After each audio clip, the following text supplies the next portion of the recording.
Hey followers, Chelsea here from Tiny Living Adventure. Today I'm going to talk about the accessory dwelling units, particularly in New Hampshire.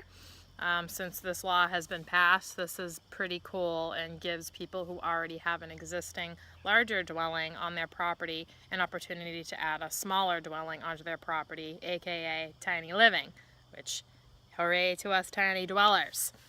So the typical guidelines for the accessory units are that they have one bedroom and that they are a maximum of 750 square feet, that they have their own water, septic, and sanitation, and that means kitchen and bathroom as well.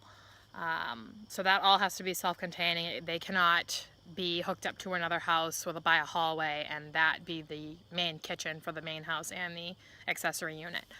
It does have to be its own little space, and that can be attached or detached. For us tiny goers, the detached would be the more typical option. So with the tiny houses in New Hampshire, the accessory dwelling law is super awesome and we love it. I think there's more of an issue with tiny homes being built and lived in when they're not accessory units. I can tell you we have a super hard time building this behind me here. This is a 480 square foot tiny home and we did have to put it on a foundation. We went high and low in towns in New Hampshire and we were unable to do it in many of the areas that we wanted to live in.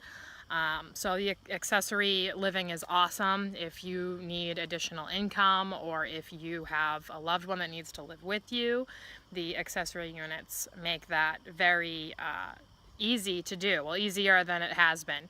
So it's a step in the right direction, but it's not a cure-all for the laws and issues we have with zoning and town ordinance, per town and per building code as well. There's a lot of factors that play into building a tiny home and making sure that you're living legally. We did that here at our home in New Hampshire, and it was not easy in any way, and there's definitely a few things that we would have changed, to make it simpler and more cost-effective going forward, and if we were to do it again. So as far as reading more about the guidelines for the accessory dwelling units, you can check out the housing coalition in your state. We actually have a northern and southern New Hampshire coalition. So we have Mount Washington Valley New Hampshire Housing Coalition here, which has those current guidelines that I had outlined earlier. That could change, again, where you are per state.